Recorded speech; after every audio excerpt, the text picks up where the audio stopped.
Last autumn, I took a trip up to Hokkaido, specifically to find one of those legendary mountain springs you see in travel brochures. The kind where locals tell you the water is so pure it can cure anything. You can just cup your hands and drink directly from the earth. After a long hike through forests of gold and red, I could finally hear that distinct sound of rushing water. I was picturing a serene, untouched clearing. But what I found wasn't serene. The spring was there, but it was enclosed behind a sleek, minimalist glass fence. A corporate logo, something like Global Aqua, was tastefully etched into the barrier. Instead of dipping my hands in, I was faced with a stainless steel dispenser and a QR code. A sign in 4 languages explained the pricing tiers: standard purity, premium oxygenated, and artisanal mineral infused, all sourced from the same stream gurgling less than 10 feet away. I stood there, phone in hand, looking at the app asking for my credit card details to buy a liter of water that was, for all of history until recently, completely free. It felt less like a purchase and more like a ransom. And the most unsettling part was realizing this wasn't just happening one remote spring. This was happening all over Japan. Okay, let's unpack this. That feeling you described, the spring water, historically free, suddenly enclosed, monetized, that really captures the core of our deep dive today. We are looking at how global capital is targeting one of Japan's most vital resources. It's water-rich land. It's quite an acquisition rush happening right under the nose of what we think of as a very stable, developed economy. Yeah, it's fascinating, isn't it? Because Japan, you'd think, is highly regulated, very developed, but it's facing this resource challenge that you usually associate with, well, maybe regions with weaker governance or some instability. We've been looking into the specifics of Japan's, frankly, incredibly welcoming legal framework for this stuff, the intense geopolitical context that's driving the demand, and, of course, the fundamental ethical debate here, commodifying something essential like water. So this deep dive, we're really going to analyze how certain maybe weak governance structures and, frankly, policy choices are intersecting with demographic pressures. And it's creating this kind of stunning market opportunity for, let's say, sophisticated foreign investors. So why Japan? Why is it uniquely vulnerable to this kind of resource acquisition? Yeah. It feels really counterintuitive. You think Japan, you think strong economy, advanced technology, really rigorous organization. Why are the floodgates seemingly open here? Well, we see 2 primary factors really converging that make Japan maybe a softer target than you'd expect. First, depressed economics, and second, a pretty profound regulatory vacuum when it comes to property ownership by foreigners. On the economic side, Japan's had this long, protracted slump in real estate prices, the lost decades hangover. Land, especially rural land, is often valued way below its actual resource potential. And this decline, it's compounded by a really complex kind of technical and bureaucratic challenge. Japan operates with an incomplete land registry. An incomplete registry. That sounds like something you, find in a developing country, maybe, with a more fragmented legal history. Yeah. How does that incompleteness, practically speaking, make it vulnerable to resource acquisition? Well, it creates opacity, and opacity is ideal if you're a buyer who wants speed and maybe anonymity. The registry is incomplete because of, all sorts of things. Historical inheritance patterns, post-war land disputes, sometimes just plain old bureaucracy. Millions of parcels just lack definitive ownership documents. So it makes it really difficult for local authorities or even potential domestic buyers to establish a clear title quickly.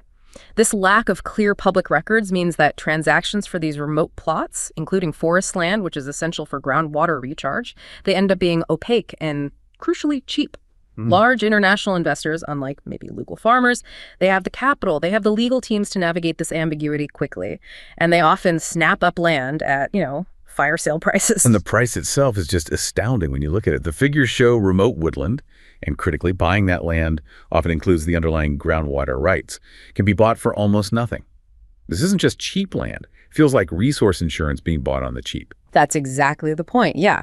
Remote woodland can go for as low as 60 US cents per square meter. I mean, think about that price point. It makes the land acquisition cost almost trivial compared to the future value of the water security it guarantees. And then when you zoom out, the vulnerability is really amplified by policy. Japan is noted as the only country in the entire Asia-Pacific region that doesn't broadly regulate property investment specifically by foreigners. You contrast that with, say, Australia or Korea or China. They all have pretty strict screening processes, sometimes outright bans on certain foreign land purchases. Japan essentially just rolls out the red carpet for global resource buyers. Okay, so that connects directly to the water story and specifically your anecdote in Hokkaido. Why is so much of this acquisition concentrated there on that northern island? Right. Hokkaido is, without a doubt, ground zero. And it's strategic. The island is huge, roughly the size of Austria. But critically, it has 3 times the average water reserves of other Japanese prefectures. It's just a massive hydrological sink. It captures enormous amounts of snowmelt and rainfall. And it's also an agricultural powerhouse, supplies about 20% of Japan's food. So the geography itself makes it a prime target if you're thinking long-term water control. Now, although the total amount of land owned by non-Japanese entities nationwide is still relatively small, maybe around 3,700 hectares, that's 37 square kilometers, almost a third of that total is concentrated specifically in Hokkaido. A third in just one prefecture. That level of concentration, it really implies a deliberate, targeted strategy, doesn't it? To secure a specific resource in a specific region. Was there a moment, like a clear point, when this activity really spiked? Oh, absolutely. The increase was quite dramatic. It really suggests that international capital had sort of discovered this resource opportunity. Non-Japanese investors bought 20 times more land in Hokkaido in 2009 than they had just 2 years earlier in 2007. That's a huge jump. And the documentation, it shows these aren't small players. They're sophisticated global entities. China leads the purchases of Hokkaido forest and implicitly the water rights with 21 transactions out of 57 that were documented in one period. Following closely behind are Hong Kong buyers, often using offshore companies, registered in the Virgin Islands or Cayman Islands. They accounted for 9 transactions, and then Singapore investors with 8. So this isn't like small-time speculation. It's a clear international capital flow aimed at long-term groundwater acquisition. So the national framework is lax, maybe even welcoming. But surely the local authorities, especially in Hokkaido where it's so concentrated, they must be alarmed. What are they trying to do locally to protect these resources? Oh, they were alarmed, yes. And they did attempt a countermeasure, but it was pretty limited by national law. The critical quirk they tried to address was this. Historically, Japanese law allowed buyers of non-agricultural land to report the transaction after it was already complete. This after-the-fact reporting meant basically authorities had no power to intervene beforehand. So in April of that period, Hokkaido tried to fix this. They brought in a rule requiring notification 3 months before a land deal is finalized. Okay, that sounds like a pretty decisive step, doesn't it, towards preemptive scrutiny. It lets them investigate the buyers, figure out the true purpose of the purchase, especially with these concerns about overseas buyers using, false addresses or dummy companies to hide who really owns it. It definitely improves transparency, which is vital, absolutely. However, and this is the really crucial limitation, the thing that frustrates local authorities, even this improved regulation, it doesn't actually give them the legal power to block a land deal. It just mandates an advance notification period. So if you're a sophisticated investor planning a long-term resource play, a 3-month waiting period is, it's just an administrative hurdle, right? It's not really a deterrent. And what's more, this type of improved regulation is actually quite rare nationally. Only 3 of Japan's 47 prefectures have implemented similar advance notification rules. Most haven't. Right. So while Hokkaido's maybe trying to put up a local gate, we still need to look at the bigger national legal structures, like the Foreign Direct Investment Law, the FDI law, which ironically seems to welcome passive foreign capital. How does Japan's main FDI law treat the acquisition of companies that might own this water-rich land, or maybe other key infrastructure? Well, the FDI law, its main design is really to protect strategic national interests, so it focuses very intensely on national security and high technology.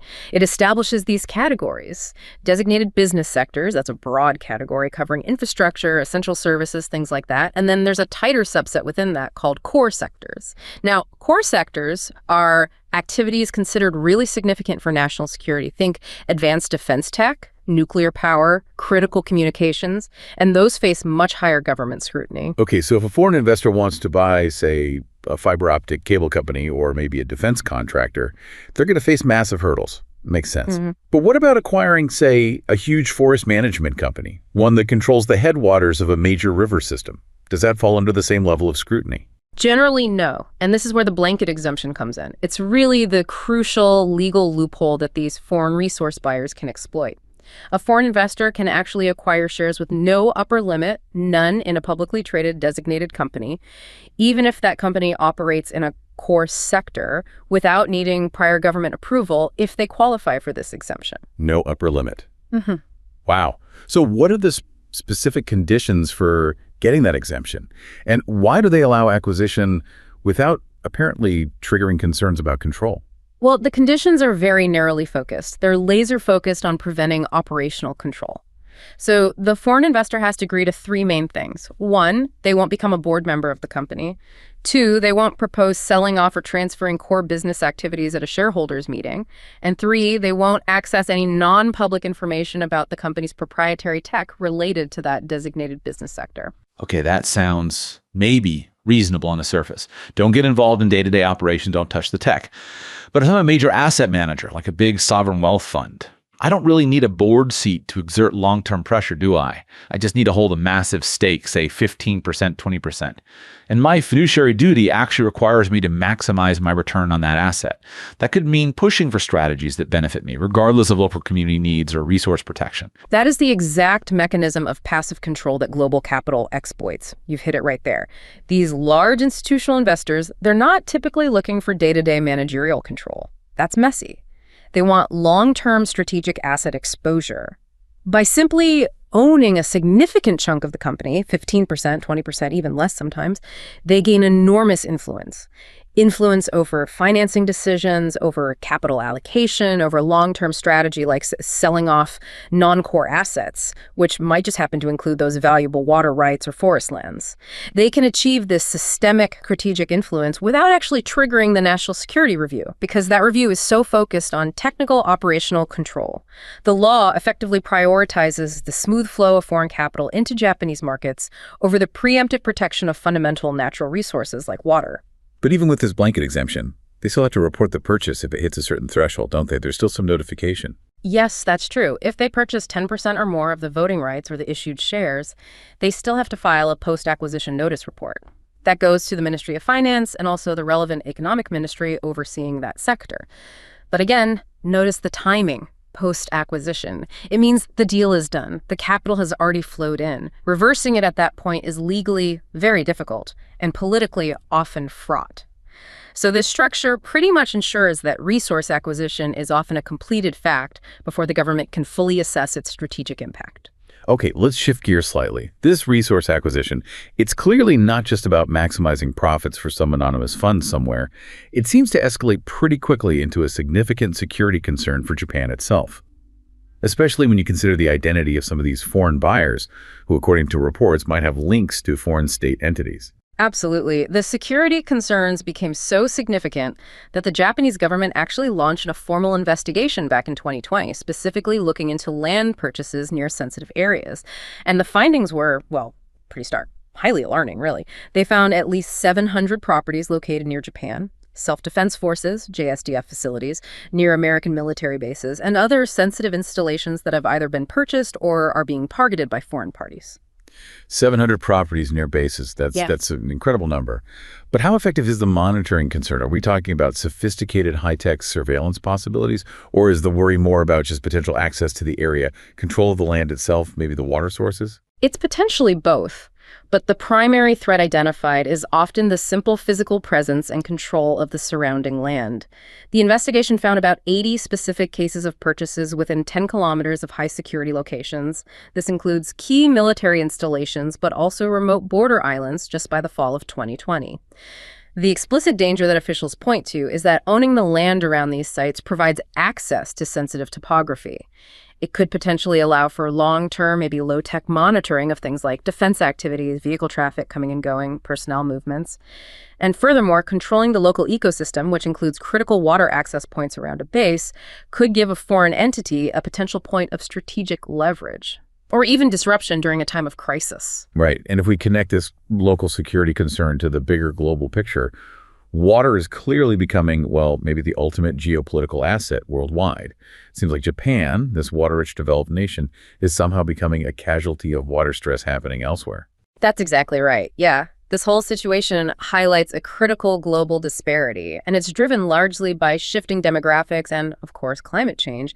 Japan, generally speaking, is water-rich, and it faces a shrinking, aging population, which actually reduces internal demand for water over time.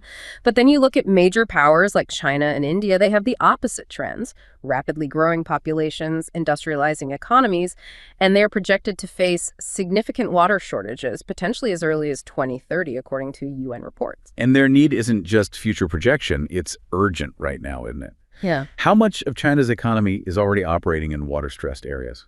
It's significant. Nearly half of China's entire economy is already based in water-scarce regions, particularly in the north. So the need to secure long-term, stable, high-quality water resources abroad, it's not really a luxury anymore for these nations. It's becoming an existential imperative for their economic stability, maybe even for population control. So this drive to secure essential resources overseas, like Japanese groundwater, becomes a classic driver of geopolitical tension. There's a real historical irony here, isn't there? Japan itself was once the global power seeking resources abroad oil, minerals, to fuel its own industrial growth. And now it finds its own fundamental resources, like water, being quietly bought up by the next generation of global economic giants.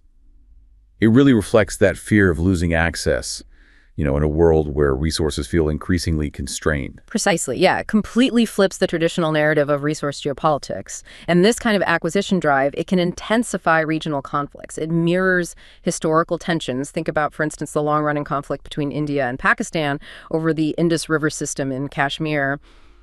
Control of the water source there is absolutely paramount. So for foreign capital, Japan's relatively unregulated land market offers a safe, stable jurisdiction to essentially purchase future water security on the cheap. Okay, this is where it gets, for me, really interesting.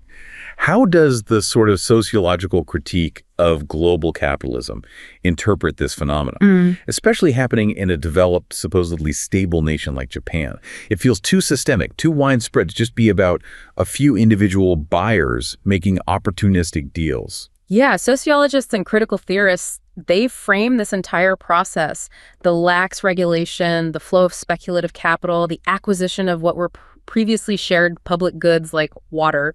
They see it as a core manifestation of global capitalism's inherently, anti-democratic and maybe anti-sovereign nature. The argument basically is that true political power, especially when it comes to resources, doesn't really reside solely within national parliaments anymore. You mentioned a startling figure earlier that maybe as few as 147 global corporations and investment groups control something like 40% of all corporate wealth. That kind of immense concentration implies political power is also heavily concentrated, regardless of national borders.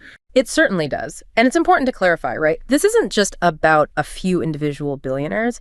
It's more about the interconnected web of huge institutional investors. Think giant asset managers like BlackRock, Vanguard, state-owned sovereign wealth funds.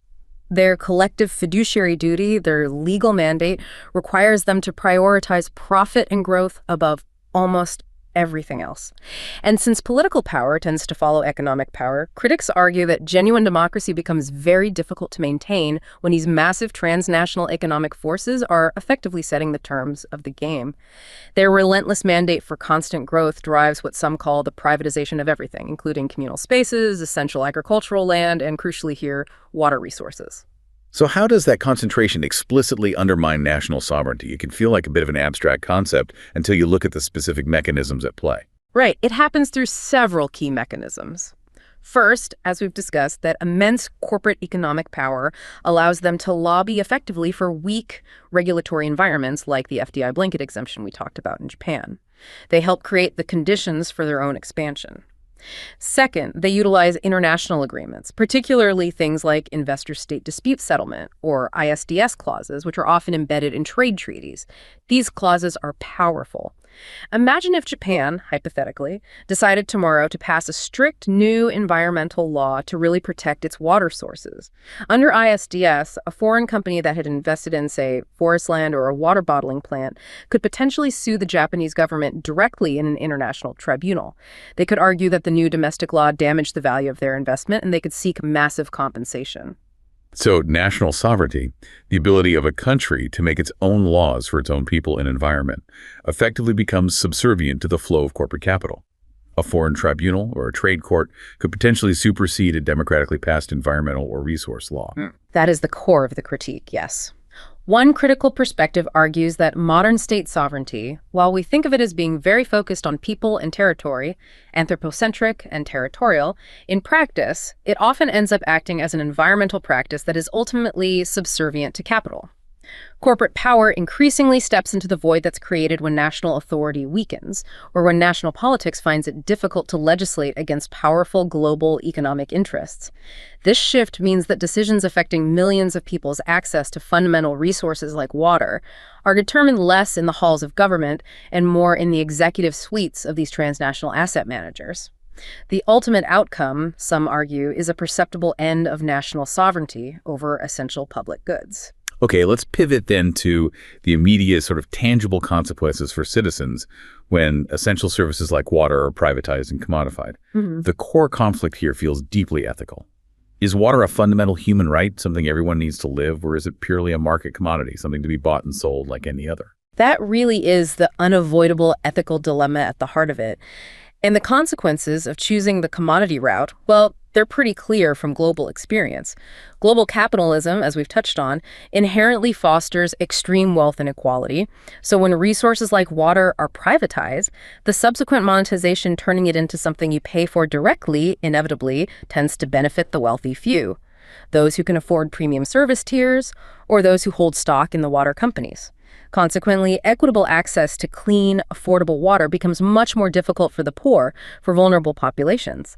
And this, in turn, can generate significant social conflict over resources that are absolutely necessary for basic livelihood and public health. And we don't have to look very far geographically to see the potential long-term costs of this commodification approach. What does that privatization premium actually look like in places like the UK, where water services were largely privatized decades ago? Yeah, the UK experience really serves as a powerful and frankly quite sobering cautionary tale.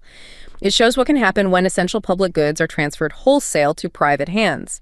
Since water and energy privatization really kicked off there in the 1980s and 90s, the public has effectively paid a massive privatization premium.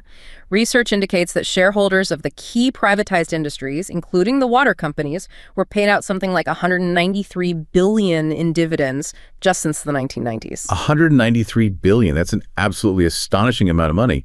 How does that break down for, say, the average household? And where did that money go if not into maintaining the actual infrastructure, the pipes and treatment plants? Well, it translates directly into a financial burden on consumers.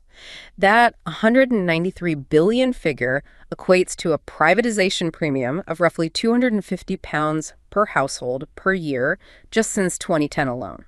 That's extra money people are paying. Furthermore, one study found that nearly a quarter, almost 25% of the average UK energy bill was actually funding corporate profits, not the cost of energy itself. So where did the money go? Primarily into shareholder dividends, into share buybacks to boost stock prices, and into executive bonuses. It didn't go into the essential long-term renewal of aging infrastructure, and the direct consequences are visible today, unfortunately. You see recurring massive sewage dumping events into UK rivers and coastal waters because the system can't cope. You see huge amounts of water leakage from aging pipes, constant public health concerns, all while many of these companies continue to post very healthy profits. Okay, now let's compare that picture directly to Japan, because Japan historically had a very different approach and by many measures a very successful public model. What did that traditional public water management system look like? It dates back quite a way to the late 19th century, right? Yes, that's right. Japan's water utilities have traditionally been municipally owned. That's the key difference, owned by the cities and towns. And they were publicly financed, relying on a pretty robust combination of municipal bonds, utility bonds, and also subsidies from the central government. This centralized public system was established right alongside the modern Japanese nation itself, and it was explicitly designed for long-term national benefit, not short-term profit. They developed a really strong legal and organizational framework over decades to coordinate water management across various government ministries. This ensured long-term planning and coordination among all the stakeholders. That includes not just the utilities, but also water right holders, local residents, everyone involved. And the results, in terms of sheer efficiency, really speak for themselves, especially when you compare them to, well, pretty much the rest of the developed world, including the privatized UK system. Oh, absolutely. They achieved efficiency metrics that are globally recognized, almost unheard of elsewhere. As of 2007, for example, the average non-revenue water, that's basically leakage and lost water from the system, was impressively low, just 7.3%, and that was down significantly from 18% back in 1978. For context, as you mentioned, the average leakage rate in the US or the UK is often double that, frequently hovering between 15% and 20%, sometimes even higher. Japan achieved this incredible efficiency through investing in high-quality pipe materials and having a really aggressive policy of rapid leak detection and repair. The national target for large utilities is aiming for losses as low as 2%. That level of efficiency is a real testament to effective public management over the long term. And furthermore, Japan was also something of a pioneer in protecting the actual sources of the water supply too, wasn't it? Not just fixing the pipes. Yes, exactly. They implemented really innovative public measures that focused on source water protection, understanding the whole ecosystem. For instance, Osaka Prefecture, starting way back in the 1970s, paid over $500 million for targeted forest management programs around Lake Biwa, which is a major water source for the region. This was actually an early, large-scale example of what we now call payments for ecosystem services. It was a recognition of the direct, crucial link between having healthy, publicly managed forests and ensuring a clean, stable water supply downstream. A truly progressive, public-minded approach, long before it became fashionable elsewhere. Okay, so given this history of success, why the shift now? What specific pressures are destabilizing this historically effective public model? What's creating the market opportunity for companies like Veolia and other foreign investors to come in and start buying up assets or taking over long-term concessions? Well, Japan is facing what you could call a perfect storm of unique converging pressures right now. The most profound one is demographics. The combination of a rapidly aging population and a persistently falling birth rate is causing a long-term structural reduction in national and local tax revenue. This significantly strains the financial resources that are needed for the kind of robust public management and reinvestment that the water infrastructure requires. And at the exact same time, the existing physical infrastructure, the pipes, the treatment plants, the dams, is facing massive deterioration simply due to age. It requires vast, immediate reinvestment just to maintain current service levels. And it's not just the built infrastructure, the pipes and concrete, right? The natural ecosystem that helps protect the water quality is also under pressure. Exactly. We're seeing ongoing degradation of forests in some areas, which are absolutely crucial for water retention, filtration, and preventing runoff. There's also an increase in abandoned paddy fields, which traditionally played an important role in managing water flow, recharging groundwater aquifers slowly. This physical decline in the natural systems increases the costs and complexity of managing the whole water system effectively. And on top of all that, we absolutely cannot ignore the rising risks that are associated with global climate change. Indeed. Climate change is a huge factor here, too. It significantly increases the risks of both intensifying floods and more severe droughts. Dealing with this requires large, long-term investments in climate resilience. Things like improving dam operations, maybe using predictive rainfall technology to pre-release water safely and improve flood control downstream. So you have this massive, multifaceted, strain-aging infrastructure, declining natural systems, new climate risks coupled with this growing funding crisis caused by population decline. It creates a profound financial gap. And that gap is precisely what corporate capital, both domestic and international, is now eager to fill by acquiring assets or securing these long-term concession rights. Which leads us directly back to the corporate response we're seeing. These international water giants are stepping into this void created by aging assets and resource strain. And they're pitching themselves, presumably, as the only viable solution available. Precisely, yeah. We see a prime example with the global water giant, Veolia. They've taken over the operation of the Miyagi Water and Wastewater Concession Project. Their stated strategy is explicitly to tackle these challenges: the decreasing population, the aging assets, primarily using digital solutions. They propose developing this comprehensive digital platform, integrating various tools to manage and store all the data related to project management, operations, asset renewal works. And the promise, of course, is delivering sustainable, resilient, high-quality water services through technology and efficiency, paid for ultimately by the consumer through water rates. But this corporate concession strategy, this move towards privatization, it is being met with a powerful alternative vision from within Japan itself, isn't it? One that seeks to reinforce that collective responsibility you mentioned earlier, rather than handing it over. Yes, absolutely. Japanese researchers, community advocates, local government officials, they're actively promoting an alternative concept. They call it waterminfra. It's a shorthand, basically, for infrastructure of all, by all, and for all. And this concept, it fundamentally rejects the idea that the only choice is between outdated government control or complete corporate privatization. It emphasizes that managing something as fundamental as water must remain a comprehensive, society-wide effort. So what does that look like in practice? How do they propose that all government, business, citizens actually manage the water infrastructure together? Well, it involves leveraging existing social structures and building new ones. It means integrating government at all levels, local authorities, private businesses, perhaps under different partnership models, and crucially, the public itself. This could include neighborhood associations, local environmental NGOs, citizen groups, integrating them into a genuinely shared governance model. It likely requires innovative, locally focused financing mechanisms too, maybe things like regional infrastructure bonds, or perhaps public-private partnerships that have very strict mandates about reinvesting profits locally and explicitly exclude excessive profit extraction. The core philosophy behind water minfra is that ensuring water security isn't just an engineering problem or a financial transaction. It's a deep cultural and social responsibility, one that's absolutely necessary to ensure prosperous, safe, healthy, and culturally rich lives for future generations.